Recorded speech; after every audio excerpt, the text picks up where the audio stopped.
Good evening, everyone. Welcome back to the weekly Armchair Kickoff podcast. We're back on the Talk of the League podcast today with myself. We're joined by Rach, which is Rach MUFC 7, and we're joined by Brad as well from the Leicester City fan channel as well. How you doing, guys? Not too bad. Yeah, not too bad, mate. Not too bad. Fantastic. So if anyone that's not seen this new show before, it's new for this season. Basically, during the season, we're going to be talking about all things Premier League, not just the big teams. Talk about the teams that have just come up as well. We'll speak about them a bit later on in the show. We'll speak about the big talking points of the league and stuff like that as well. But during the pre-season, I suppose you can call it, just now, obviously, there's the Euros going on. So today we will cover a little bit on the Euros. There's self-interests for myself and the other people on the panel as well for a big game coming up on Friday. So yeah, this should be a very good show. What I am going to do is I'm going to put each guest on the spot a little bit. So, Rach, tell me your football moment of the week. Oh, football moment of the week. It's got to be Sterling's goal. It's got to be. Yeah. I think it actually kills me to say that as well, because it's the one time that you can kind of root for rival teams. I think rivals just kind of go out of the league, go out of it when, European competitions, but it's the only time I've ever celebrated a Sterling goal. But yeah, it was great, and it will be the only time in this kind of month window. So, yeah. No, definitely is a really good goal. Obviously, a lot of good work by Calvin Phillips as well, and England quite deserving of probably more than what should have been a 1-0 win. Yeah. We're joined by Reece as well. He's joined fashionably late as always. So what I will say as well with this football moment of the week, we've got a different one from each. You can't pick the same as anyone else. So Rich has picked the Sterling goal. Brad, what about yourself? What's your football moment of the week? See, I've been a bit hot and cold of the Euros, and just because he joined so late, I think seeing a goalkeeper getting lobbed from 50 yards and falling into that like Spider-Man was definitely a very good moment. With all the stick the Scots have been giving England, saying they're going to really be up for it, that's not the way they wanted to get the Euros off to the mark. And being an English fan, I'm sorry, Reece, but that was kind of funny.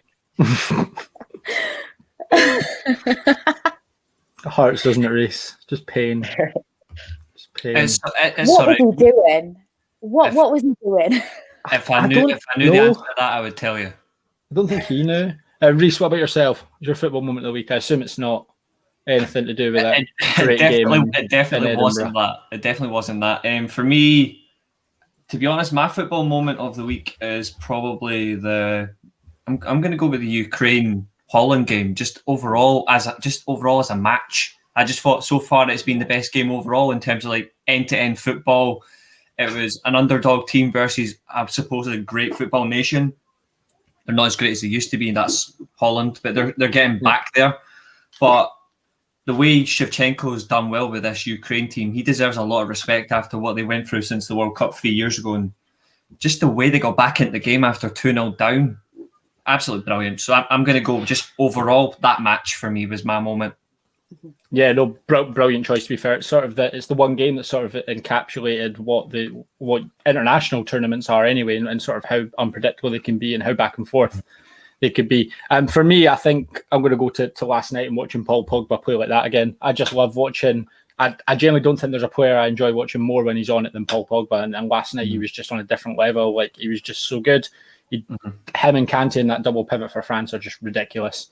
So yeah, Pogba playing as he did was just out of his skin, and hopefully he'll sign the contract at Man United and stay. We've got a couple of comments here from Rory, who says he's from Ireland but not from Scotland. Right, okay. I thought he was genuinely from Scotland, and just based on the way he spells Rory. Yeah, definitely. And Andy says, "Well, seeing full crowds for Hungary was good." Yeah, definitely. Being able to get full crowd, it feels slightly more normal, even with was it 12,000 fans or something like that in Wembley? Yeah. Even that, it makes a massive amount of difference, doesn't it? Jay's in the chat as well. And no. We're not having that. No, we're not having that. I think else a good moment that probably should get mentioned. Pandev's goal. Yes, Macedonia. Inter Milan treble winner 11 years ago. He's playing as a 38-year-old. First time representing his country at a major tournament, and he scores the first ever goal. For me, I think that's another monumental thing. No, and also definitely. That Christian Eriksen is alive and well. Yes, So absolutely. That's one of the most insane and scary things that you can ever watch. Yeah, I hope I never see something like that again. I hope that was awful. I'll tell you what, respect to both sets of fans for that one, because that's something you're going to see for years, aren't you? The Denmark and Finland fans shouting back at each other. It was oh yeah, Shanty's name, weren't they? BBC and their trash handling of the dynamic situation. And they're traditional rivals, I'm pretty sure, as well. So it just shows. Apparently the BBC situation, Gary Lineker tweeted, like, the people that control the where the cameras go and stuff is UEFA, because they're the main broadcaster. Yeah. So regardless of what channel it's been shown on, it's up to UEFA. So that doesn't really surprise me if it's UEFA making that decision. Victoria's Secret says Italy are flying under the radar. Form's excellent for the past couple of years. No, they are. Mancini's got them playing some great football. They won again tonight. Dominant again. Didn't look like Switzerland were going to get in the game at all. So it would be a massive surprise for me if Italy didn't go quite far in this tournament now, based on how they started anyway. Perfect. We're going to crack on with the show then. We are going to start with the Euros. I'm not going to ask Rach, because Rach will hurt my feelings about the England game. So I'm going to go to Brad, because I don't know how you felt. Looking at England versus Croatia, what are your overall thoughts? What are your sort of main takeaways, positives and negatives that you can sort of take going into... Let's face it, either way you spin it, like, England are going to be favourites and things like that, but either way it's a big game for both teams, because England going in as the favourites, but they can't afford to slip up, and they've got to be dominant if they want to go far in this tournament. They've really got to be dispatching teams like Scotland, so the pressure's all on them. So what do you think going into it, Brad? No, not going into it, sorry. What do you think of the Croatia game? How do you think that went? I think the thing is obviously, you know, around England, it's always going to get overhyped, any win that England do, because when we've got Panama and clubs like that in friendlies, no one gives a monkey's. But when it's a tournament, it's always coming home. I actually looked at the game, and I actually would say that Croatia were poor. Yeah, I think even, you know, they were so poor. I think we kind of got it right, and I think it actually shocked us, because if you watch that first, I'd say 15, 20 minutes, we were pressing them, they were losing the ball, we were taking it. We had a few good chances in that first half. Croatia were not the side from 2018, far from it. Something I didn't think. I thought the natural quality of them players in there should have played a lot better. I'm probably on one of them sides with England fans where I don't get overhyped by it. I do, like, with posts on Facebook and that, but I don't stand by what I'm saying. You know, I more go for the sentiment of it's like a Scouser joke, isn't it? It's well, it's coming home every time England are in a tournament. But I think the way England fans and the players need to look at it is, yes, they don't want to slip up against Scotland, but at the same time, you would expect England to do enough over the next two games to get through anyway, first or second. Because of this whole third place, best finisher thing, it's already irrelevant now. I think England are there, you know what I mean? Regardless if they have the worst two games of their lives, you'd see them going through on 3 points. So whilst we can't really drop it, I think the game on a whole was okay.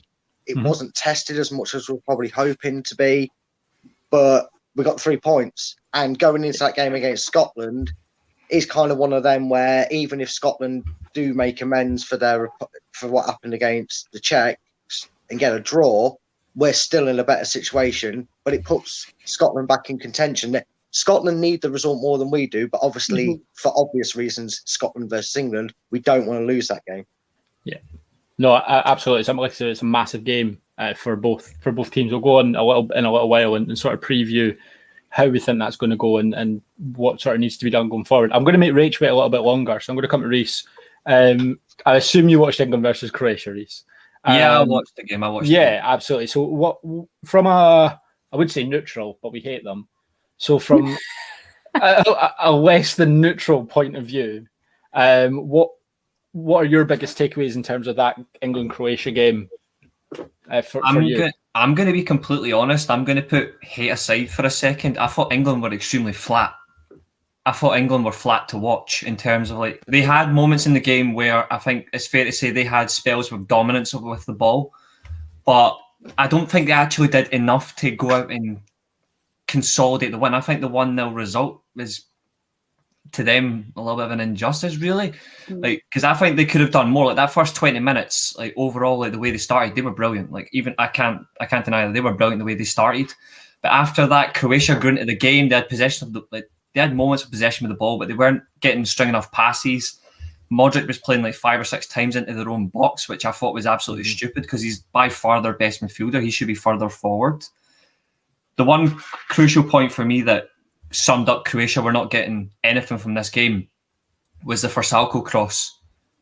That Versalco cross, like as soon as Tyrone Psycho Mings bounced out the way, I knew Perisic was missing. That was the best chance they had all game.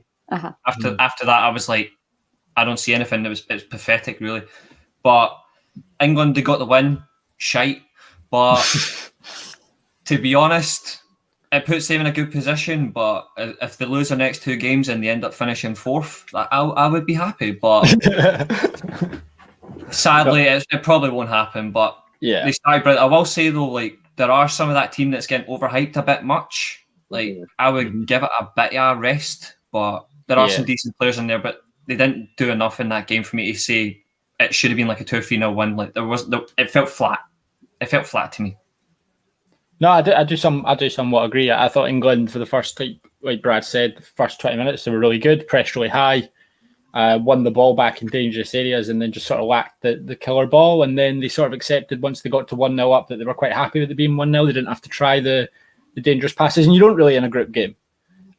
Croatia didn't look like a threat. If Croatia had ran at the park and scored maybe quickly on the counter, then we might have seen a different England maybe for the last half hour or something like that. But no, I agree.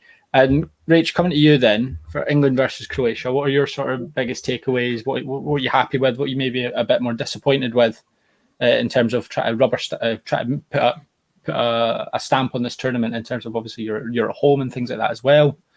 What did you think? I think the home advantage should have worked in our favour a lot better than what it did, because I do think we should have got a lot more from that game, especially like you both said, that first 20 minutes we were so dominant, and we should have been maybe 2-0 up in the first 20 minutes. It was okay. I think you've hit the nail on the head. It did go a bit flat after they started getting into the game a little bit, but I mean that Croatia team is aging, and it's definitely not the team that that broke our hearts in. Was it 2018? God, that was so long ago. That feeling of I'll never ever. That was horrible. The feeling of Croatia in 2018. Yeah, of course it was. I was gutted. But yeah, but I mean, of course you were. But look, I think there's a lot more to this team than what we saw. I think there's a lot of talent in there, but again, we've had lots of talent in the past and they've not gelled together. I hope it's not the same for this team. They're a young team. They're full of kind of energy and enthusiasm, but there's no kind of, obviously you've got players who have won things at club level, but we've not really got any players that have won like massive like European tournaments, and that's what you kind of need in going into these games. So I'm just hoping that the lads who have won stuff in the last season kind of take that winning mentality that they've got and kind of roll onto it, like the likes of Mason Mount. I mean, he's got to have some talent for his age, winning the Champions League, and obviously you've got Sterling and Walker who have won, and Stones who've won the Premier League, but I just hope that they can kind of kick on a little bit. Yeah, I just thought it was sort of puzzling that Grealish didn't start. I don't understand. Maybe I don't know if Southgate doesn't like Grealish or what sort of seems to be the situation, but he obviously he had a little bit of a niggle. I think, because he wasn't training as much this week. I think Grealish can be more explosive. I think he was hoping to get them legs on in the heat, and given everything like we talked about with obviously Eriksen, they didn't want to rush them players out for 90 minutes and have them blowing smoke out of their ears.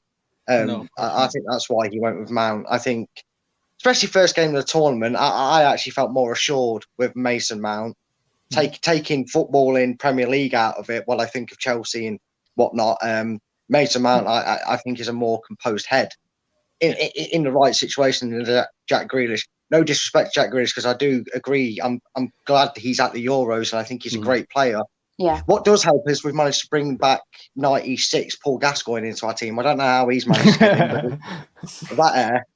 I'm sorry, but that's not Gascoigne. That's Ellen DeGeneres. I'm sorry, but yeah. Well, in this day and age, mate, you have to be fair. That's Paulina Gascoigne. Then how about we meet in the middle? Gascoigne.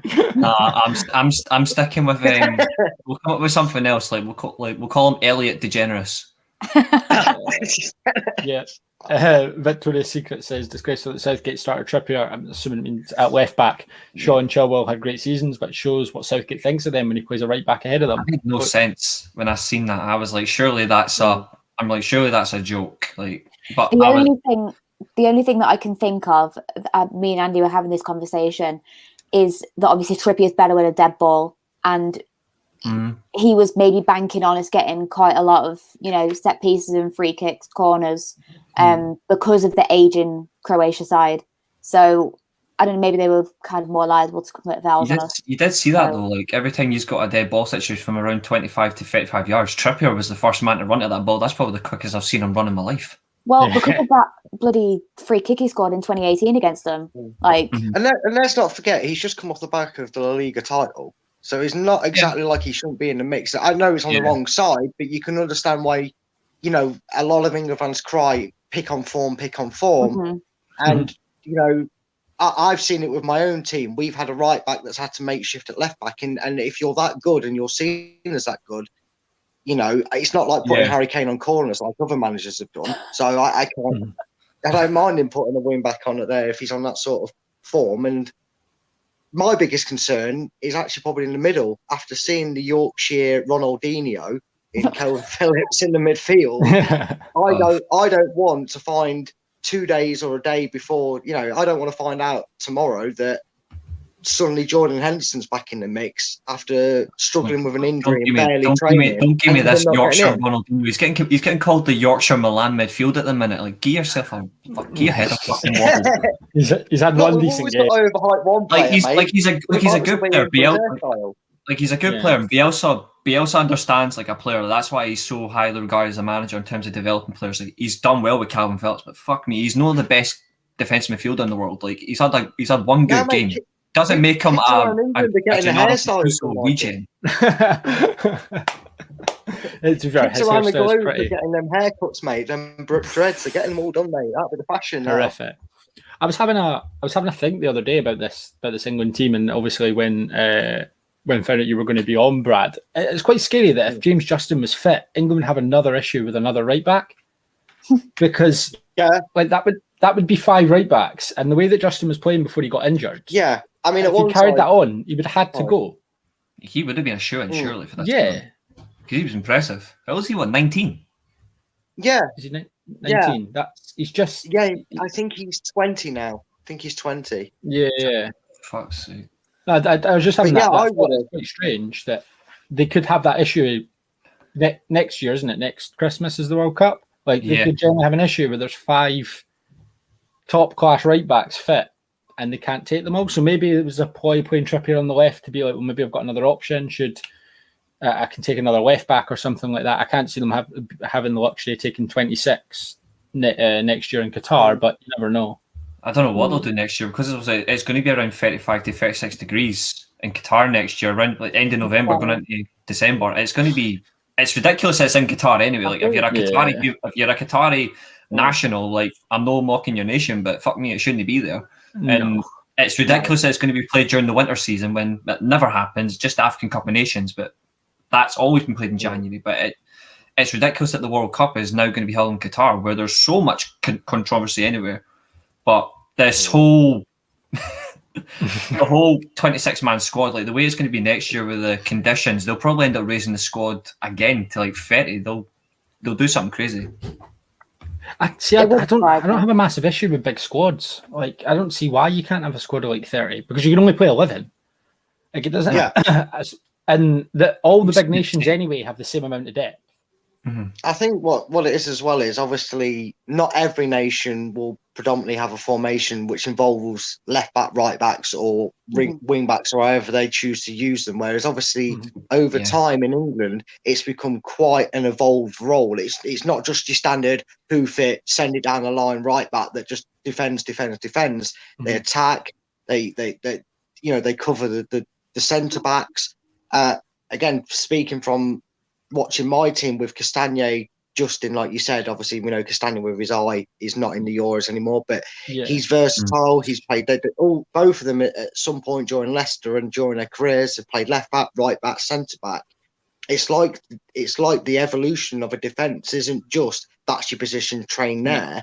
They're capable of doing a thing. And although I know he got a lot of stick, and I understand why. People say, no, he got 5 left backs, 6 left backs in. Well, no, he has got them in as their strongest position. But like you said, with the heat, with the demand of the game itself, they've just come back off of a full season. You probably want to have that versatility. So if something should happen to one of your left backs, you've got that option to throw him in and put him there. I think it's actually quite a smart thing, being as that's predominantly what most clubs in England do, is play left and right backs. And they swap quite a lot. Yeah, definitely. It would certainly be interesting to see what they do in terms of squad sizes and things like that. And I think Gareth Southgate probably has one of the hardest jobs in the world. He certainly did a few weeks ago. It makes me laugh that they can have a 26-man squad, but they can name 23 players for the thing. Yeah. That's why he can only make 5 subs. So why not just give him the extra 3 just in case? Yeah. It was a very odd decision.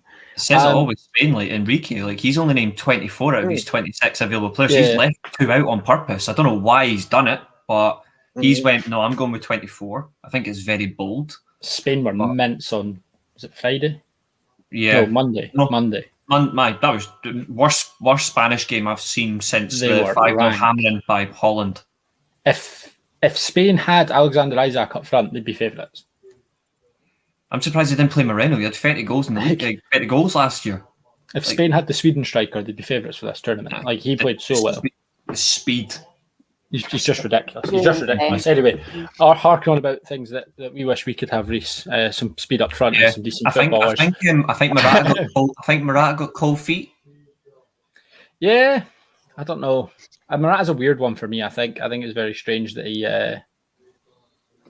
I don't know. He seems to always find his way into squads. He seems to play good in the 18-month run up before tournaments, but or maybe the 12 months before a tournament, he'll disappear for a year and do nothing.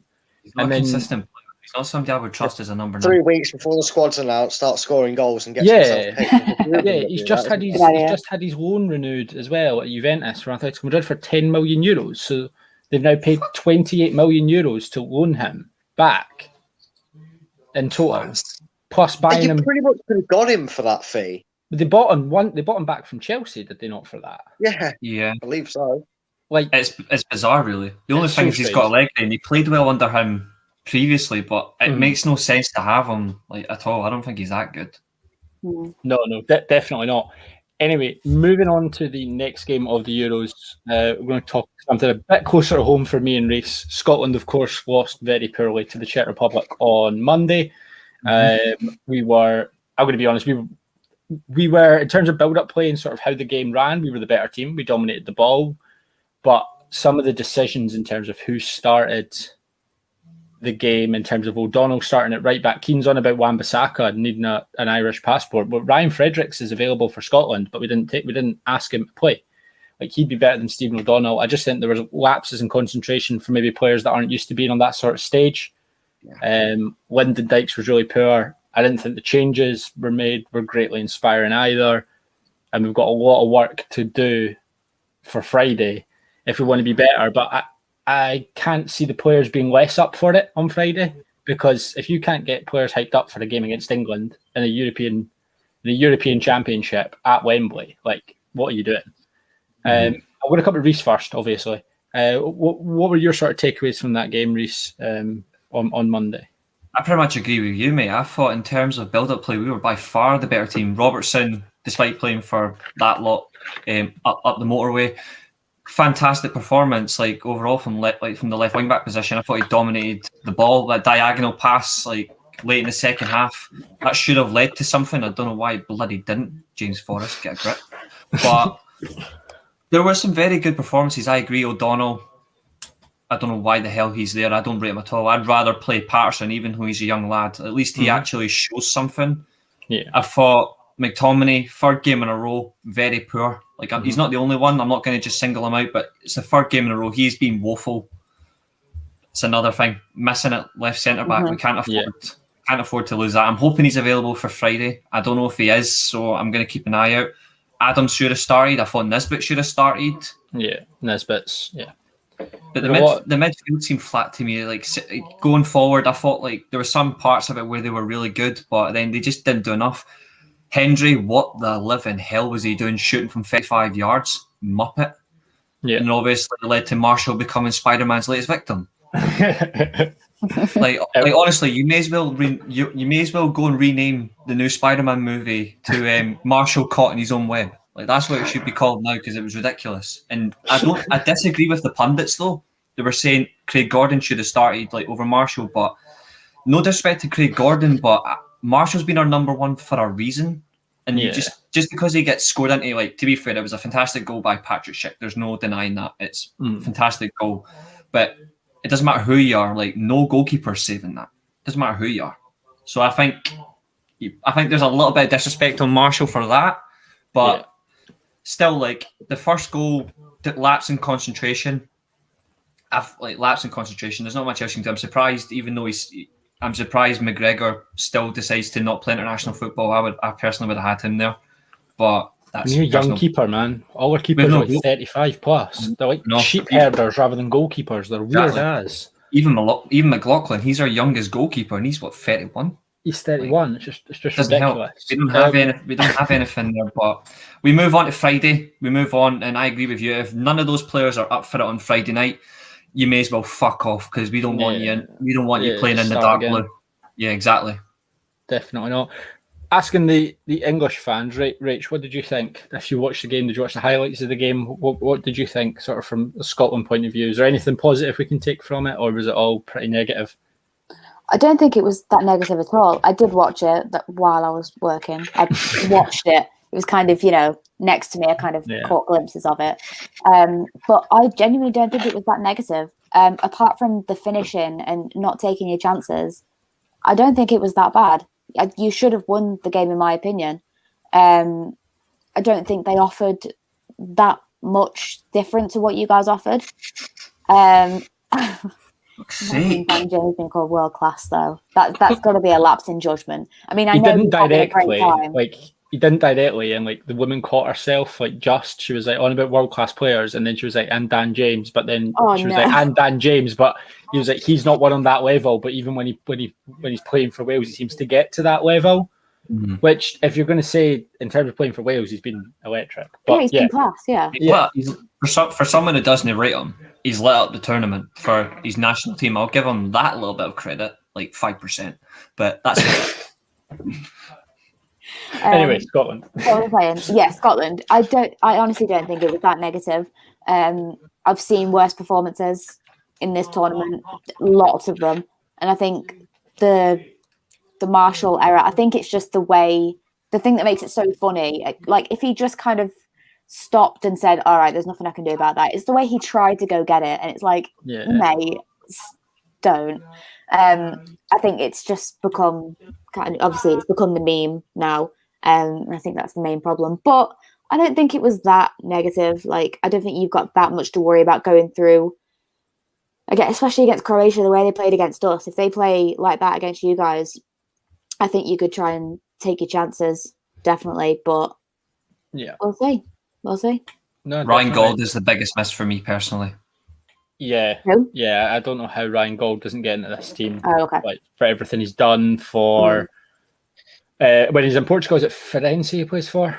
Was their top scorer 2 years ago, got them promoted for a COVID season, did very well. Everything like that. He's been top player and he just doesn't seem to get a look in, maybe because he's away in Portugal. I'm not sure. And he got the last Player of the Month award in the Liga NOS. He got the last award of the season for Player of the Month. Yeah. So he's certainly there's players in that squad that maybe shouldn't be, and players that aren't in that squad that should be. What about yourself, Brad? Did you watch the Scotland game? Did you get that joy on Monday, or did you miss it? I've got to be honest. I didn't see much of it. I literally caught highlights of the game. But from what I did see of it, minus Spider-Man, the Scots really did actually go into it. In the weirdest way, when you wait so long for a tournament, I think you probably, as fans, were a little bit gutted that we weren't first up. I think just what the tournament would have needed for a bit of spice would have been England-Scotland being the first group game, the crunch one. But it wasn't to be. And then maybe, it doesn't help when your goalkeeper's standing in central defensive midfield to get the second sucker punch goal. I have to admit, hearing Scots talk about second choice goalkeepers, when I remember a certain Scot ringing up TalkSport saying that Anthony Niemi should be in goal for you, and he didn't realise he was Finnish. He's Finnish. He's 28. Yeah, that old classic will remind me that the Scot maybe Marshall wanted to keep up with the Scottish banter of goalkeepers. I don't know, but I have to agree with Rach. What I read of it and what I saw of it of extended highlights, it wasn't like you got absolutely done and couldn't be bothered to play and got blown out the water by the Czech Republic. I'm still not going to admit that when I type stuff on Facebook and talk about it elsewhere. I'm going to say how crap we were. But by all means, we'll do the same to you when you listen to Czech Republic. It's okay. Oh yeah, but we'll be top of the group by then. You'll be out, so it won't matter. But on a serious note, it has to be. You're both right. It just has to be a completely different Scotland that turn up on Friday. There's just no way. I can't fathom an England-Scotland game and not see it being absolute wanting to kick seven shades out of each other and go guts and glory and try and win that game. Because if you win that game, then you saw how bad and flat Croatia were, let alone us, against us. And if the Czech Republic do something there, you could end up getting second in the group if you turn us over. So we won this. We're back in it. Give us hope. Yeah, of course. Of course. The hope that kills you. Oh, of course it is. It always is. As well, that Czech goalkeeper had 3 brilliant saves as well. Like, if you had missed one of those, just one like that close save, in the second half, from close range. I don't think that's a good save. I think that's a poor finish. That's the thing as well. It's not a good save. The dive from 1 to his right, though, I thought was a very good save, but that was it.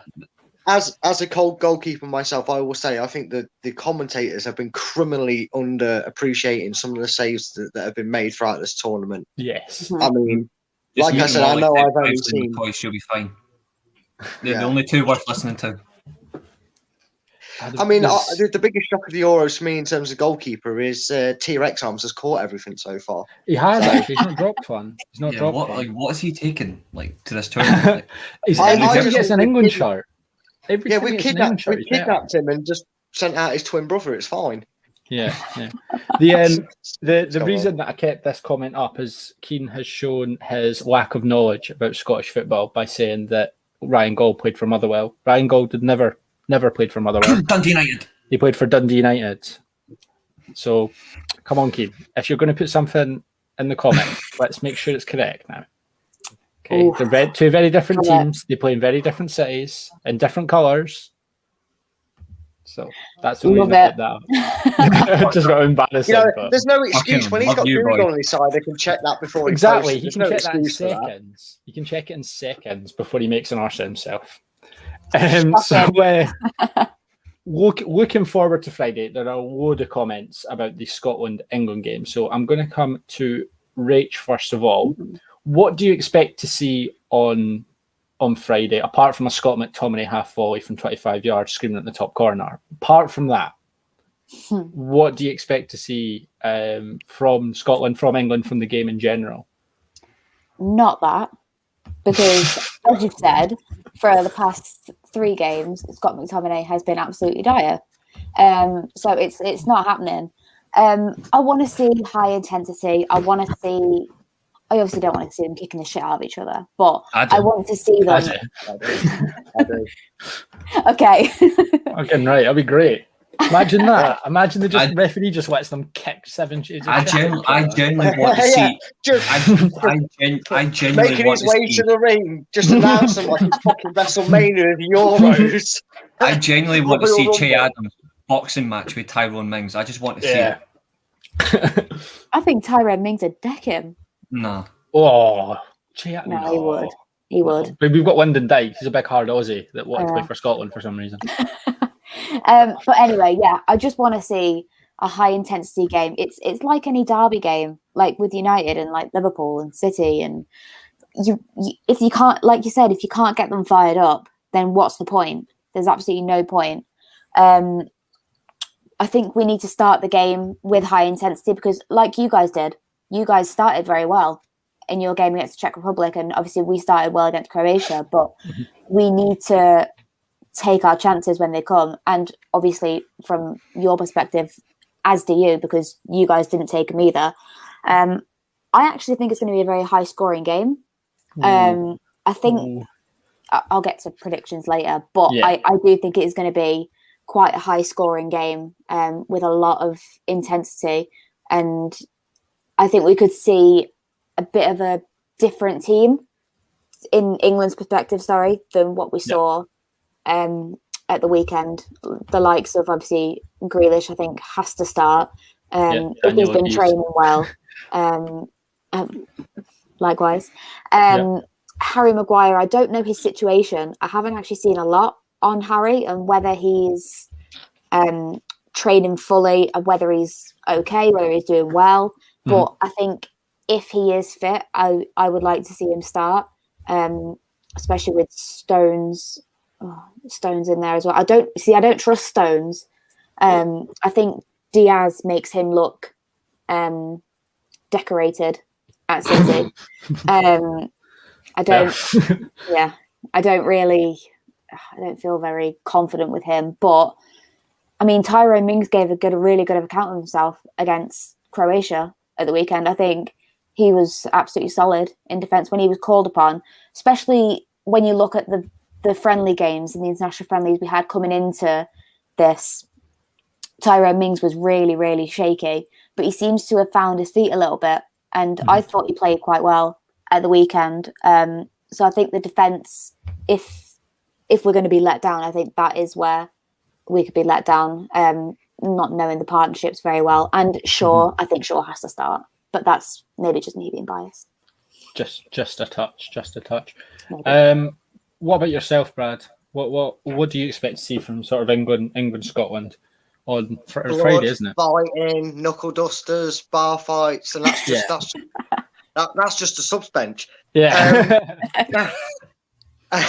No, I really think it is what it is. It's Scotland versus England. It's got it all written in the stars. I mean, we've got Elliot DeGeneres.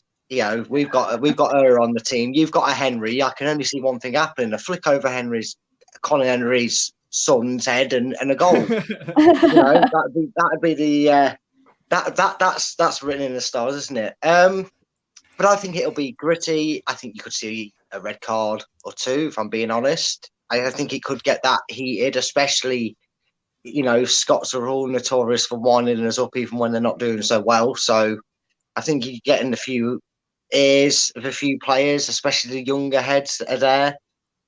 The problem is, my biggest fear is what we tend to normally have is the manager. And my fear is, if this was two club games, Premier League sides, they weren't England, they weren't Scotland, and this was just a team they had for a league game, you don't change your winning side, or you try not to as much as possible. But like Rachel said, now for me, Maguire, it all depends on how much fitness he's had. If he's been doing it all week and he's been practically training before even the first game against Croatia, I've got no issues with him going back into the 11. Yeah. It's the same thing with Henderson. If he's only been training Wednesday, Thursday, or even light training Tuesday and fully training Wednesday, Thursday, I don't want him in the team. I don't want him in the team anyway. I don't want him in the team. He's shite. Yeah, because if he comes into that even 90% fit or 85% fit and gets cropped, we've seen players already, the Euros have been ended by an injury, or they're going to miss a few games because they race themselves back fit. Now, do I rate Harry Maguire more than Tyrone Mings. Well, Tyrone Mings didn't cost 80 million, but on a football pitch, yes, Maguire is a better defender. But Tyrone Mings doesn't cost 80 million yet. Wait. Yeah, I was going to say, it's coming. Wait. It's probably us. Probably us that are going to buy him for 85 million. So yeah, that would be brilliant. Just to take a fucking horrific. If that happens, I'm done. Like, I'm just Chelsea. Just for tell Chelsea would do it just for banter, wouldn't they? Just like, why not? Just because. But yeah, I think Tyrone Mings has earned his place. If Maguire's not had a 4 weeks training, I would rather Maguire play 60 minutes against the Czech and we be on 6 points and already qualified. So yeah, I'd rather give him the game time then than rushing back. Same goes for the likes of Henderson on that. I'm just looking forward to it. All banter aside, all I hate you aside and you hate me aside, I'm just looking forward to England versus Scotland. It's been that long. It's been boring without you guys. Can we at least have an entertaining match on Friday? And you know, you can even have your 25-yard screamer when it's a consolation because we're 4-1 up. 4-0 fine. I've said from last year that since we qualified, I said McTominay's going to score a screamer from 25 yards on the half volley, so I'm going to stick with it. I will say as well, last time Scotland played England, the ref cheated to let England draw after we scored 2 fantastic free kicks, but we'll just ignore that. It's fine. You're full of shit. Doesn't fit the narrative. Doesn't fit the narrative, of course. No, little Scotland going to beat England, but the ref couldn't have it. Couldn't let us just win the game. Yeah, Reece, what about yourself? What are you expecting to see come Friday? I'm expecting, excuse my language, Steve Clarke to kick the living shit out of Gareth Southgate. Like I would happily enjoy watching that bald bastard stick the nut on him. But I think it's going to be. I think it's going to be a different podcast. Like, it's still got to be said regardless. I think it's going to be a very physical battle. It's not going to be a technical masterclass from either team. It's literally going to be gung ho at each other, like it's like a test game. I want cancer kicks against Palace fans all over on the pitch. It's going to be straight at each other, intense, like attacking each other. It's proper David and Goliath. But it's a massive rivalry. It's the old enemy. Either side, we're going for it. I think it's going to be difficult for either team, to be honest. I think that it's going to be difficult for Scotland in terms of like far better quality, position for position wise than what England have got compared to us. Like they've got far better players, but I think we've got more heart. I think we've got more heart and more passion. I think that's what it's going to come down to. The English have got talented players. Sentimental. No. I'd love to see your heart being kicked into a net. Like I've seen worse in my lifetime anyway. But it's all about the heart. Rach has just volleyed you into the net at half time, mate. She's just sitting you on the body. Don't worry. I do all the time. Just wait till after Friday. You'll be seeing this one wearing a Scotland shirt. No, you're full of shit. It's not happening. We'll see. I plan to not be in any state to notice when the full-time whistle goes, so that's absolutely fine by me. Before we move on to talking a little bit about the Premier League, I'm going to just go around. You've got 10 seconds to give us your prediction. So, Rach, 10 seconds prediction. What do you think the score is going to be on Friday? 4-2. England. Okay, yeah. Well, never know. Lyndon Dykes might play a blinder. Sure. Brad, what about yourself? 2-2. 2-0. I'll take 2-0. I think it'd be 2-0. Yeah. I don't mind that. I'll take that. What about yourself, Reece? 2-1 Scotland. I like that. Che Adams to win it in the 91st minute. It's the hope that kills you. I personally think it'll be 1-1, but I'm hoping for 2-1 to Scotland. I do think it'll be a lot closer than I think it'll be a lot closer than sort of what the media is making out. To be especially some of the English media I've seen, it's like playing little teams like Scotland. Like I think it'll be a much harder game than that. Danielle agrees with me, thinking it's going to be 1-1. Keane earlier on said it was going to be 3-0. And I think Daniel as well said it was going to be 3-0, as did Victoria's Secret. So we'll find out. We'll see on Friday. Shifting gears a little bit now, we're going to actually talk about Brad's team. We're going to talk about the Premier League, but we're going to initially start talking about Brad's team, talking about Leicester City. For you, those of you that don't know, Leicester City, for me, look like they're about to win the transfer window by the end of June. They are about to sign Boubacar Samari or that might already be wrapped up to play in central midfield. And they look like they're going to be signing Odsonne Edouard, both for very small amounts of money. Leicester, once again, sort of showing everyone how it's done. And me, Rach, and Reece, being Man United fans, can only sort of live and hope that our scouting team and people above Ollie would be as shrewd, and Man United could be as shrewd like that in the transfer market. Going to Brad, first of all, Brad, what are you thinking about obviously the two new signings coming in and sort of the transfer strategy that Leicester have shown, not just this season, but over the last couple of years? Because for me, I'd say you've been probably the best side in the last 3 years at sort of identifying talent and bringing them through. Yeah, it's something that is, you couldn't get me to swap it for the world, to be honest with you. What we've done, not just as a club, not just as owners, but the way we do our transfer things. And, it kind of makes me at some points go into smug mode when I see other fans going, see, how come they're finding them? Well, you're just not scouting the right system. You're not scouting the right areas. I mean, I joked earlier when the official Leicester City put up Wesley Fofana's best bit. And I said, when you have to actually spend money and spend 30 million on a 19-year-old and accidentally get him on the cheap, because that guy's absolutely phenomenal. And yes. I've been asked about transfers. I personally have heard they're from quite reliable sources about Edouard, and I can never pronounce his name. I know you just said it 2 seconds ago and I can't pronounce it. The midfielder from, him. The midfielder from Lyon.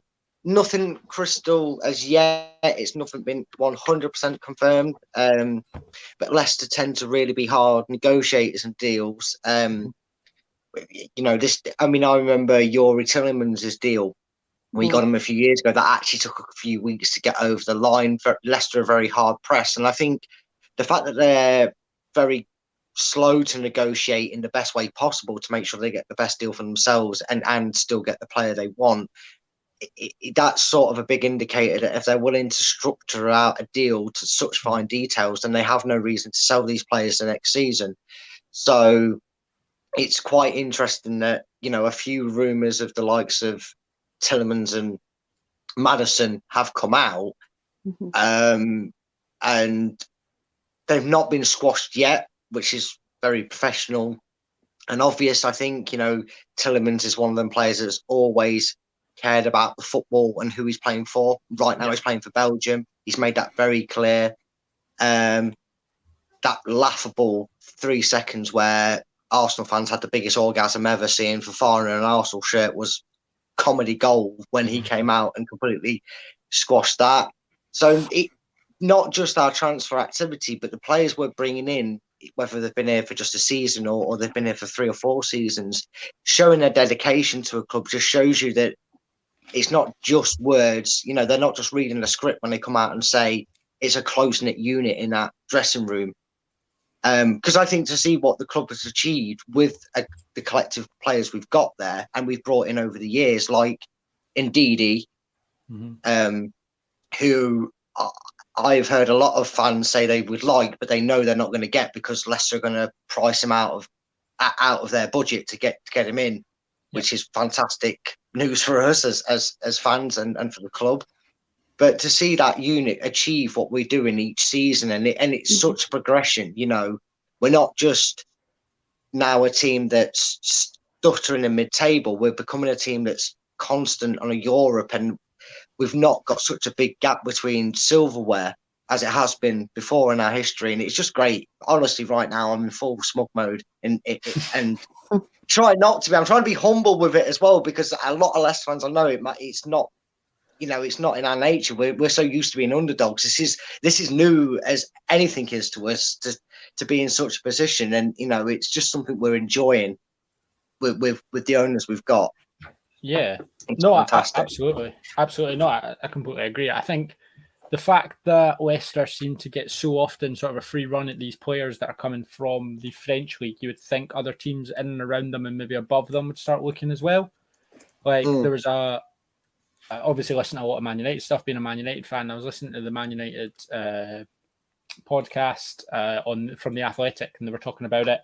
And they were on about the way in which Man United sign the best defensive mid available is they go to the first day of this transfer window, they go to Leicester and they go, here's 50 million for Wilfred Ndidi. They reject that. They keep bidding and they keep bidding. When it gets to when they start having a look around about who Leicester are looking to replace Wilfred Ndidi with, they go and buy him.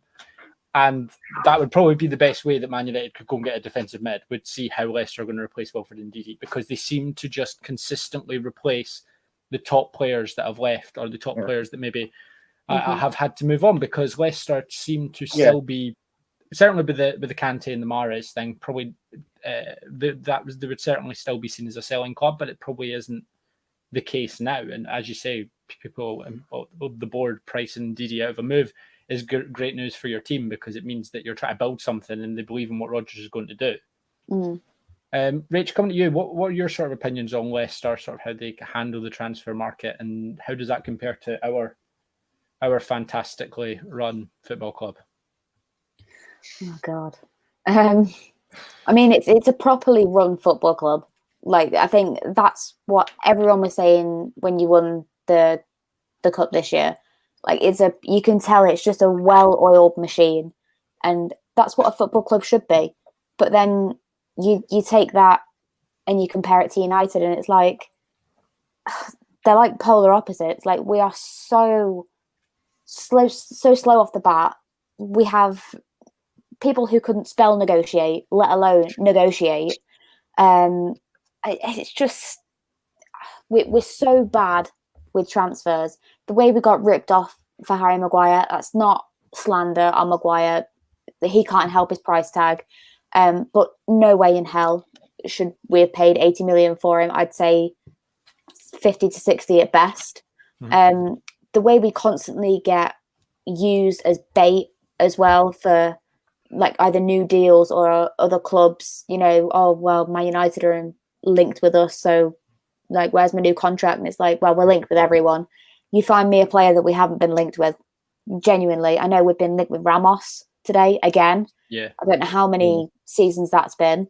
I'm still waiting for Wesley Sneijder to come. I was just about to say him. He's not in great shape now, but I signed the dotted line. It'll be like August 21st, 2099. Like a 200-year-old Wesley Sneijder, or whatever holiday is going to be, is officially signed for Man United. I was like, we just put him in his crypt. It's the exact thing with Jadon Sancho as well, though. Like, this saga should have been done last season. Like, in hindsight, now we are getting him for cheaper. So, I mean, fair play to him. But I would have, if you gave me the option of, look, we just get Jadon Sancho now and he's there for the whole season, we could have won something last season. You never know. I'm not saying we could have won the league, but we could have won something if we'd had Jadon last year. But, I mean, fair play to them. They're getting their man for cheaper. He's had another season at Dortmund. He's had a good season, and he's on England duty now. So, I mean, in hindsight, it should have been done last year if they were competent. But I'm just hoping that they've got enough to get it over the line this year before Ed leaves, because he's pissing me off. And the fact that he bid 69 million, it's like, really? I get where you're coming from that. And we've had a conversation as well that I don't actually mind the lower bid, because Dortmund have to sell. So why not go in my lower bid and see if they blink? Because there's no point spending 85 million if they're going to accept like 69 or 70 million, which I completely understand. I know it's frustrating, but we've waited now a year. Like, I don't mind waiting for 3 or 4 weeks while we're not playing football. I think that's where we're different. I'm very impatient. I would rather have it done just for my anxiety of like getting it over the line. Yeah. But with everything that's going on and sort of the logistics around it, and the fact it's taken so long, and the fact that he still wants the move after last year, like, to still want that move after the way we fucked him around, because we agreed personal terms in July. Like, we agreed personal terms ages ago, and then just refused to sort of pay the money, which obviously it's come good now because we're going to be able to get him for less, it looks like. I don't think it's been announced officially yet. I do search Jadon Sancho every 2 hours on Twitter and just sort of refresh it and hope I see something. Moving a little bit on from Leicester side of things, Reece, as it was alluded to and as they're talking about in the comments as well, Man United, of course, today being linked with Sergio Ramos again. Seems like Man United fans are split 50-50. Would you take him? Would you not take him? What are your thoughts? I think it's an interesting one. I mean, there was a lot of people that wrote off. I'm going to use an obvious example being Cavani last year in terms of he was wrote off within 5 seconds of signing. People wrote him off saying, "Oh, it's just a free agent. What's the bloody point? Like, he's not good enough anymore." Check again. The one thing Ramos does bring though is a serial winner's mentality. Like he's top 5, even for he's 35 years old, but he's still probably top 5 centre backs in world football. He's an absolute shithouse as well. Yeah. But would I take him? I don't know. Like I don't know personally, just because we're gonna have to like replace him straight away, and like within a year or two. And like frankly, who are you going to bring in to replace Ramos? Like it's virtually impossible. Like he's that good. Like how are you going to replace him? But to be fair, he brings a mentality. He could perhaps improve the likes of Maguire as well as a leader. Like become a more vocal leader. Something that could shape there. He could definitely improve that midfield in terms of like carrying the ball, because it's something he's relatively good at.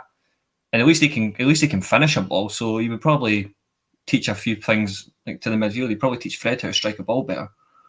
No, that's an learn how to pass the ball first. Yeah. No, that's a good point. Blinder the other night for Brazil, apparently. Yeah. It'd be interesting. And I'm going to stick with 50-50. I think it'd be good in terms of leadership, but I think it's a risky move in terms of like getting old, injuries. He missed a bit last season, and you'd have to replace him within 1 or 2 years. Yeah. The only recent argument you could give to that is look at the chance Thiago Silva Chelsea took with Thiago Silva, and that paid off.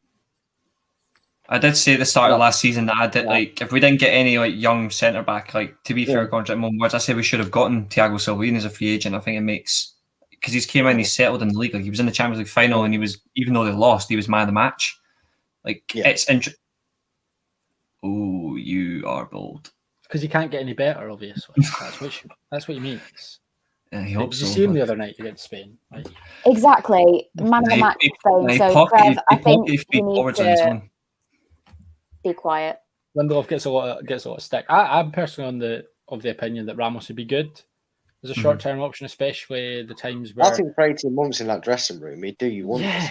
I think it would be interesting. I think it'd be interesting to see. Like, he would definitely give up a lot of those players a kick up the arse. It's just the injury record as of late, and the fact is that you're going to have to replace them. But to be fair, if you can find someone who's like 26, 27 that's equal on his level, that's going to be funny. Who is on his level though? Because he is on another level. Anyone. He is on another level. See, that's the problem. He might be one of them that's in the select box that you just don't ever get to match up, or it's going to be years down the line. You're not going to be able to replace someone like that. Exactly. The only thing we can do is if you take a risk on him, it's a massive risk, but it could pay off. That's why I'm going to stick with 50-50. Yeah, you would hope obviously it would leave a bit of money as well for Man United to really get what they need, which is a defensive mid. We obviously spoke earlier on about Wilfred Ndidi and sort of the job that he does for Leicester, and I think that was shown in the. I personally don't rate Wilfred Ndidi on the ball. I don't think he's as good on the ball. I think he's just as good on the ball as sort of Man United's midfielders. But in terms of how he breaks up play, it was quite noticeable in that FA Cup game that Scott McTominay and Fred were doing the job of two people. Was it Matic and Fred? Matic and Fred, yeah. Matic and Fred were doing the job of two people that Ndidi was doing by himself. And that was maybe the most stark comparison between the two sides. Other than Man United being absolutely shocking for 90 minutes. Just in general, from back to front, but it was definitely Ndidi.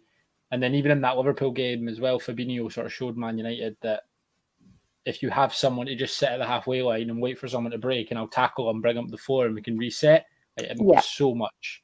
It helps the team so much, and it would really balance United. And then I suppose maybe bringing in someone like Sergio Ramos would help that, would help the budget a little bit. And like you said, he's got that winner's mentality and might be able to push that squad on. It could be an Ibrahimovic type signing, like in terms of like get free agent. It'd be expensive wages, but he would command that for his status in the game. So that's the one good thing about it. But Yeah, no, you absolutely would. What we're gonna actually finish on is I'm just going to ask the panel in terms of one signing and one player to leave their current club, who they would have in this summer, and it'll probably be next week that we chat a little bit more about the lower ended teams. We got a bit carried away with the Scotland England stuff, I think. So. Rightly so as well. I'll go to Brad first of all. What do you think? Who would be one player for your team to sign, and sort of one player you would like to see move on? I might ask the rest of the panel as well in terms of Leicester, because I think we all like having a word about Leicester. Yeah, personally, who I want to see move on, Iosi Perez. Yes. Never rated him. Yes, he should. He's not up to the level that we're aspiring to and have hit in recent years. He should have never left the team he was at, because he's at that quality, low bottom end. Who I'd like to see, personally, I know obviously, the Celtic striker looks almost a done deal. It's going in, but I was always, and Reece will know this, he said this before, he'll know it before I even say it, but I was a big fan of wanting to get Tammy Abraham from Chelsea. Mm-hmm. Yeah, I think with Vardy this year will be the rotating striker, and it'll be Iniacho with whoever it is we bring in, just looking like Edouard. But I would have been very happy for us to have paid the 40 million to get Tammy Abraham. If there's one player I'm worried about leaving, it's Tielemans to add to that as well. But yeah, Perez can nap off. Liverpool. I'd be surprised that for Tielemans. Like, I think Tielemans probably cost you more than Ndidi, and Liverpool won't do it. Like, Liverpool cannot put a lot of money into that squad without selling one of the front three, and they won't sell one of that. But the problem is, I worry about losing him whenever that day comes, because he's not going to be a player. I'm sorry, he's not going to be a player that's playing for us when he's 30, 31. He's going to be going to a bigger club soon, but it's just a matter of when for me, and that's the one I'm always going to be fearful of us losing. But Perez out, Abraham in. I agree with you on the Iosi Perez. I thought it was a weird signing when Leicester got him in terms of a team that wanted to progress. I think you just won the league like 2 years previous. You've had him 3 years now, is that right? Yeah, it's either the season or the season after, I think it was. Season after. So the way that sort of Leicester were looking to grow, it was quite weird to go and sign a player from Newcastle for quite a bit of money as well. It was really strange. Yeah, I'm with you on that. And in terms of Edouard, I think if you'd asked me 6 weeks ago who I think the dream signing for Leicester would be, it'd be Edouard. I think Edouard's absolutely fantastic, and I know it's been playing in the Scottish League and things like that, but his goal record is ridiculous, and he's so good, and his movement and just the way he plays, I think he would really suit that Leicester style, and he's been with Rodgers before. It's his second season. Yeah. 2019 he joined Leicester. Oh, was it in 2019? Wow, right, okay. Yeah. Wow. Oh, right, yeah. Oh, yeah, because he was Brendan's signing. He was Brendan's first signing. Yeah. Wow. Yeah. July, yeah. He's made that feel longer. It does. It feels like a large sentence, mate. It honestly feels like a large sentence. He was average at Newcastle. At least when Mahrez went missing, he could turn up and have 10 decent games and score like 8 goals and 2 assists. But Perez can't even do that if he had no mates on the pitch. This is fucking dumb. Very true. What about yourself, Rach? You got any opinions on Leicester in terms of player you think they need to move on, a player they should bring in?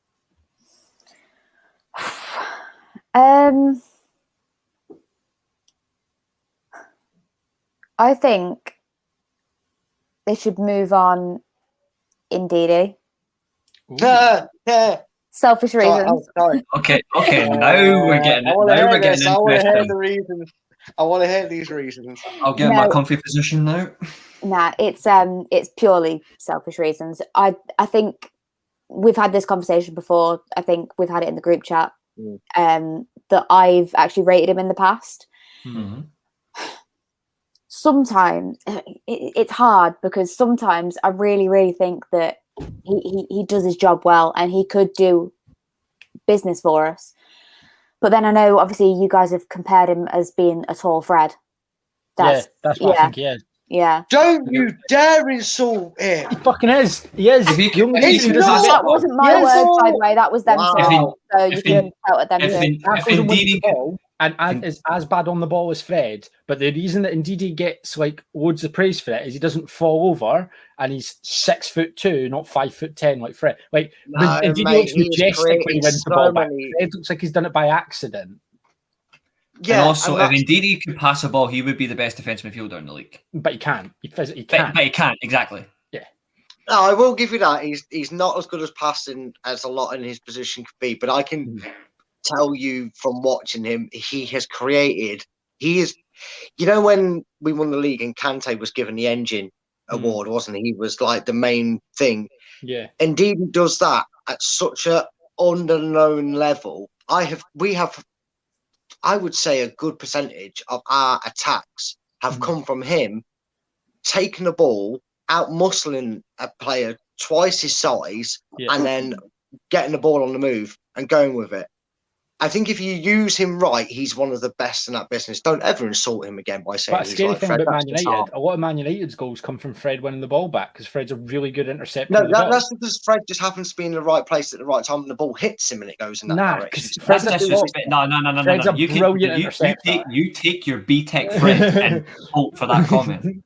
I'm not having that. Fred's a really good interceptor, and if he was better on the ball, he would be a really good solution for Man United. I was going to be generous. I was going to be generous for the player. You should move on, but you know what? Fuck it. I'm gonna go for it now. I'm gonna have Rach. Rach, what about a player they should bring in? What do you think?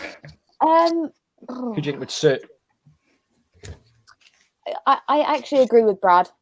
I'm going to cop out a little bit and agree with Abraham. I think he would improve massively. So yeah, I'm going to agree. Fair enough. No, absolutely, that's fair. And you're my favourite now, Rachel. I don't like Reece anymore. I don't like. It's the Ndidi fan club. It's fine. The funny thing is, that's the first time I've ever actually went in on Ndidi. I think he's a decent player. Properly went on him just for the disrespect to Fred. Like, you're getting it right back. I don't blame you, mate. I'll tell you what. Like, my ones might shock you. In fact, I think they should move on Wes Morgan. Personally, I think he's finished as a centre back. I don't think they need him anymore. He's definitely done, mate. And personally, I think the perfect replacement is over at Aston Villa. I think Konza would be the perfect replacement for Wes Morgan. Well, I mean, Morgan is definitely losing a bench seat, so we do need someone to sit down. I genuinely think that would be a great long-term defence piece. I'd take Tyrone Mings. Definitely no, what? Konza's a better defender than Mings. I thought you're no. Come on, I'm winding you up. Because you chose him, mate. Soon because you chose him just to wind you up. Trevor, Morgan. Trevor's asking, are you topless? Where are you on the beach? He's wearing that pink Leicester shirt, you know. What are you? No, he's not. It's an Avengers shirt, but it's also faded and crap. I tell you. I'll let you off. No, that's fair. That's fair. No, but that's two pretty good suggestions, and then sort of Leicester to move on in Ndidi, which was slightly strange. But looking at Man United, I'll come to Rach first of all. Looking at Man United in terms of one player to come in and one player to sort of go out. Actually, just before that, Brad, what's your opinion on that? From Keane. I'd rather have no one. I'd rather have Come neither. on. No, I'm sorry. I'm sorry. But he willingly sat and did nothing for Manchester United fans. He's had 6 months and scored like 3 goals. And all of a sudden now you lot are harping on about like he's a World Cup player. He's not getting your team and you're in the same position. Because you've got fucking Bruno Fernandes, the most informed midfielder in the world. I would not want. Look, trust me. We've had Jesse Lingard. He's naff. We've had him from years on loan. He's no. I'm fine without Lingard, thanks. Or Perez. Can't wait till I tell you what. If he proves me wrong this season, I'll eat my words. If he keeps this up next season, fair play. I'll eat humble pie and until I can't eat pie no more. But right now, I'm not letting somebody have 10 good games and tell me he's suddenly the next best thing since sliced bread. He's not more good games than Jose Perez has had all season. I honestly, if you had a gun to my head, I'd have Lingard. Like, Jose Perez's last good game was when they beat Southampton 9-0, and that's because everything flew in. Jose Perez's last good game was when he was at Newcastle, because he wasn't even good enough. Did he not score a hat-trick against Southampton? Mm-hmm. Yes, but we also scored 6 more, so what does that say about Southampton defending that game? Jesus Christ, Ben Chilwell scored and he wasn't offside in that game. So, I'm pissing myself. This is just too funny. I didn't expect that response. No. I've seen Lingard at Leicester. That was torturous enough back in them days when he was... No, I can't get over it. I can't forgive him for his loan spell. He was awful. Fair enough. Rach, so talking about Man United, who's one player you think Man United need? Who would you like to see Man United bring in, and one player that you want to see sort of shipped on? I would like to see Phil Jones shipped out ASAP. I mean it, because I'm all well, like he's not been a great set. He's been a great squad player, but he's just not hit the heights that we all expected him to. Obviously, he's absolutely riddled with injuries. He's just not it. It's not happening. He needs to move on. I mean, there's a few. Can I name more than one? Yeah, go for it. I've got a list. I'd have an 11 probably. So go for it. Is Lindelof in there? No, he's fucking not. Yeah, I'll wind you up because I like Lindelof, so I get away with it. Well, no, you won't get away with it. Don't wind me up. Go for it. Who else then? Who else would you like to see? Fred. Did you say Donny? No. I thought you said Donny then. You would say Donny. No, I wouldn't. Yeah, Fred. Pereira. Does Pereira still play for us? Yeah, he does, doesn't he? Technically, yeah, even though he's at Lazio on loan. They don't want him.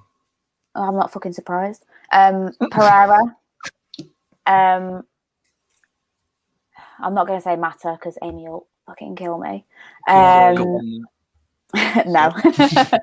No, I'm not brave enough. Yeah, there's a few. Pereira. Lingard, but for his own career. I absolutely love Lingard. He's one of our own. I absolutely love the boy. But to see him so happy playing at West Ham and to see him playing football again, it just, I'd like him to get a move away. But obviously Declan Rice in the other way. So Jesse Lingard can go to West Ham and we can have Declan Rice. I like that. What about yourself, Reece? I've also got a tad wee list if that's all right. Yeah, that's fine. Number 1, Phil Jones. Number 2, Eric Bailly. Number 3, Twanzebe on loan. 4 would be Lingard. Personally, I think he needs to go elsewhere for his football. Like same as Rach, like same views. 5, Dalot, piss off. 6, Pereira, get to fuck. 7, Martial. I don't think he's wants more time personally. He's a good player, but he's had long enough. In terms of who I'd bring in, there's a fair few. Rice or Locatelli, but Locatelli I would go number 1, to be honest.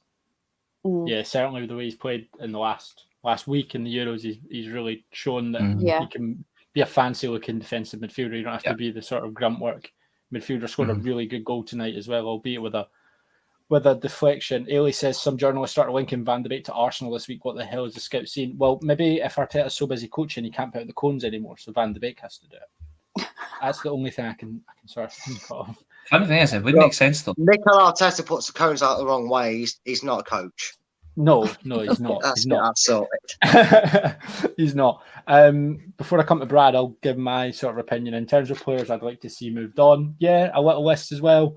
But 3 of them are defenders, like Jones, Twanzebe, Bailly. 3 of them, like Jones with his injuries, Bailly and Twanzebe aren't good enough.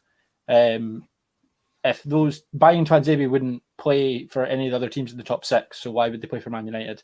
I'd move on Matic. Don't think he's good enough anymore. I think he's completely done. And then loan out Brandon Williams. Forgot about him. And so it's Pereira and Lingard as well. So yeah, the same sort of list, but I think our defence is a massive issue. To be slightly different, rather than say Declan Rice to come in, if we're getting rid of 3 centre backs, I'd love us to go and get Varane. He'd be a phenomenal signing for Man United. He'd be the superstar signing, and in fact he's French and he plays with Pogba as well. Might encourage him to stay a little bit as well. Yeah, maybe. I think Woodward said, or there was reports this week that it's like Woodward would have sanctioned a move or tried to sanction a move for 100 million for him in 2018 if he was available. He wasn't available, but couldn't get the move sanctioned because it wasn't going to be accepted anyway. Yeah. Now he's available and for less. So I don't know. I would love to see Man United bring in Varane. I think he'd give us a massive. He would easily be the best centre back at the club by a mile. Yeah, no, he would. You just give everyone a lift, and you're playing players of that quality. The other players get better around you. Like Van Dijk came in, and look how much better Liverpool got. Even Maguire came in when he first came into Man United. He raised everyone's. Maguire's not a ceiling raiser of a team, but he's certainly a floor raiser. He brings everyone up to sort of his level. Like Maguire, you're never going to get a 2 out of 10 game from Maguire. You might get a 5, but his worst game is going to be a 5 because even if he makes a mistake, he'll do enough things right. I think that's the best way to describe him, actually, because you look at Bruno's the one that raises the bar, and Maguire's get to his level and gets everyone up to sort of play at that level. Yeah, so I think that's Varane bringing in Varane and obviously linked with the Phantom Man, Jadon Sancho. Those 2 players raise Man United's ceiling exponentially. Question for you. Yeah. Because I know you look towards him all the time, right? So I know Sancho's dead set. That's the one you want.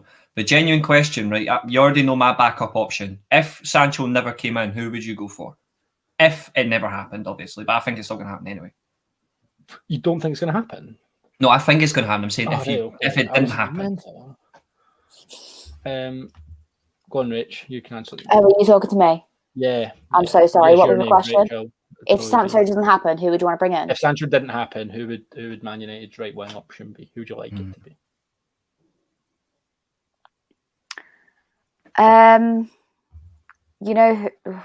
I genuinely, if we didn't get Sancho, I could see them going for Ronaldo. Bringing him back. And that's not me, because I love Ronaldo. Yeah. Absolutely adore him. One of my idols growing up. I had posters of him. You can imagine, teenage girl. I had posters of him all over my walls. But I could it would just sum them up. If we didn't get Sancho, I could genuinely see them trying to go for Ronaldo and bring him home, because I think that's what they think everyone wants. And obviously, to see him in a United shirt again, I think it would be very surreal. It would be incredible, but the logistics of it and the forward thinking, it's not practical. So I genuinely think if we didn't get Sancho, but I think I'm 99.999% sure that we will. But then again, I said that last summer, so it seems closer now than ever. But it's just the hope that kills you. But come on now, surely not even our board can mess up this open goal of a chance. I just don't. So now you just said that your board just hold my point. if we don't get him, the player I get is the exact same right wing that's going to play against us first league game of the season. Rafinha. Oh yeah. I like Rafinha. I just think he's. I don't know. I think he's got a lot there. He's got a bar that he can strike. He is a good quality player for there. I think he would do well for us. I don't know if he's the absolute best option. I still believe that is Sancho, and I think that's going to happen. But if we didn't, at least it's a Premier League proven right winger who's only 22, 23. So it's only a year older than Sancho. So you've still got that, and he seems to playing inverted forwards. Obviously he's got Greenwood out there for this at the moment until he gets into the centre forward position. At least it's a left footer can cut in. It's an option, but. No, very, very true, very true. Just to finish up, Brad, in terms of a more neutral stance on it, where do you see Man United's needs to strengthen most? Because obviously all Man United fans seem to see defensive mid, certainly the ones I speak to. Is it the same for a neutral? I think your biggest issue is a partner for Maguire. There's a big, hefty swings and roundabouts debates with Lindelof. He has a partner. He's not good enough. A very substantial partner. He's not good enough. I'm not asking about his wife. I'm asking about his footballing partner.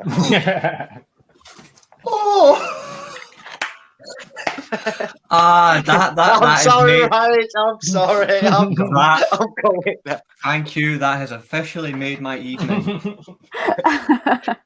No, I agree. I just get very salty about it. I think he's a I think the next stage that Manchester United need to look at is they need to need to figure out where the hell they're actually going to put Rashford, because I've seen him playing about 3 or 4 positions for you this season. Ollie needs to stick with him wherever he chooses to play him. But I think you need your depth. I agree with a lot of names that you guys have gone into with your Matic, your Matters, whether you don't want to upset anybody who might be watching or not. But you've mentioned these players, and I think you need to improve the depth of your squad, because from what I saw of Manchester United this season, I remember our quarter-final, and until you put them 3 players on, when it was already 3-1, I mean, Bruno Fernandes ran around like a ball in a china shop. He wanted to take every corner, free kick. He wanted every play on the ball. Your reserve players just look like, well, it's not that important to us because I'm not going to play in the semi-final if we get there. And if we get to the final, I'm still not going to play. So who cares? That's what I felt. And it just showed how far down the career that some of your depth players have gone.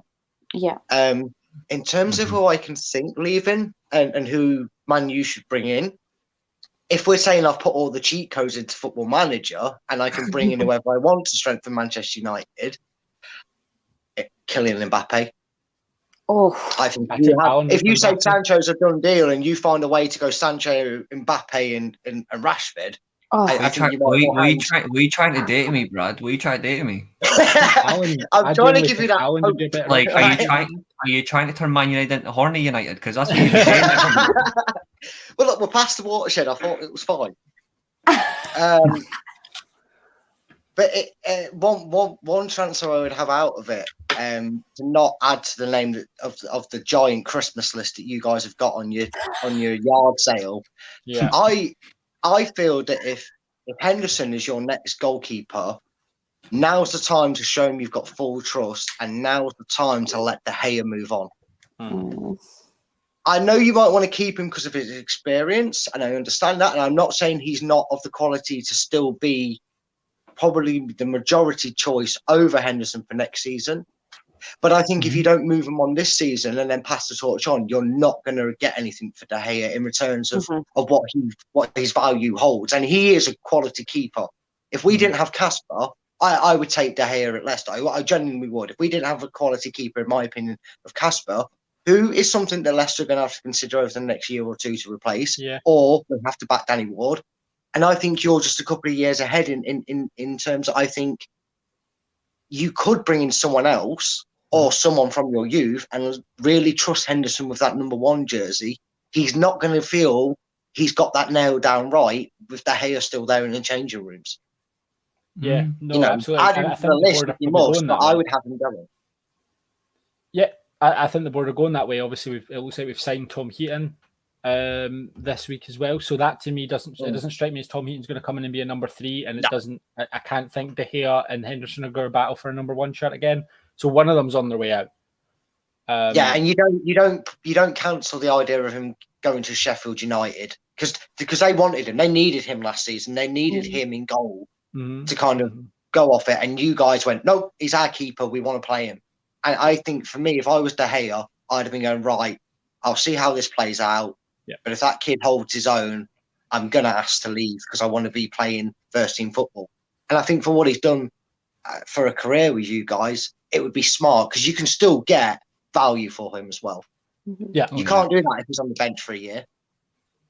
No, very true. That absolutely breaks my heart to think that De Gea is kind of going to move on. It's like he's been an absolute staple. Like he absolutely dragged us through around 3 to 4 seasons. Yeah. He dragged that team through, and I absolutely love the man. And I think legend is used very, very loosely, but I would say he's one of the legends in my opinion because he's been absolutely incredible, and it will be sad to see him go. Yeah, I think he's this generation's first sort of Man United legend in terms of from 2010. Yeah, we kind of. He definitely goes into that category for United legends. Yeah, he will be there in the talks with Schmeichel and Van der Sar. He will go in that, like you say, generational, but he will still be. If you said to me, name 3 Manchester United keepers that are legends, instantly asking you guys, you're probably going to go Schmeichel, Van der Sar, maybe would be one I'd assume you'd have a high rating for, and then you're going to go De Gea. Yeah. Well, Van der Sar be on my list every day of the week. But yeah, that's what I meant. Yeah, exactly. But exactly, I agree with you. I agree. No, agreed. No, that was perfect. I think we're going to leave it there, guys. Thank you very much to all of my guests for joining. Next week we will talk about the newly promoted teams. I've tried to now get that in 2 weeks in a row and failed. So next week we will. We're going to talk next week. We're going to talk about Norwich. We're going to talk about Watford, and we're going to talk about Brentford. How they can stay up, what they need to do, because obviously coming Brentford, especially that emotional way they got up, it'll be interesting. Get a good chat about them. I'm buzzing for them. Yeah, me too. It'll be a really good conversation. Hopefully there's loads of you in the comments for that. I'm going to give my guests a minute just to shout out their socials. So, Rach, you want to do that? Yep, it's Twitter. It's Rach MUFC7. Perfect. And Reece? It's amended. I had to do it during the stream because I forgot about it. It's on Twitter at R7 United, and I'm also on Twitch as well, Reece_Lightning 1997. Thanks for having me on, Greg. No worries. Brad, anything you want to shout out? Yeah, myself, I'm on here today, and my Twitter handle is at Fulltime Focus. Just follow us on that. Perfect. And as Keane says, don't forget to tune in to the interview with Rob Dawson on Friday. A fantastic coup that Keane's got there. Going to be a brilliant interview, so make sure you listen to that as well. But that's everything from us today, guys. Thank you very much for watching.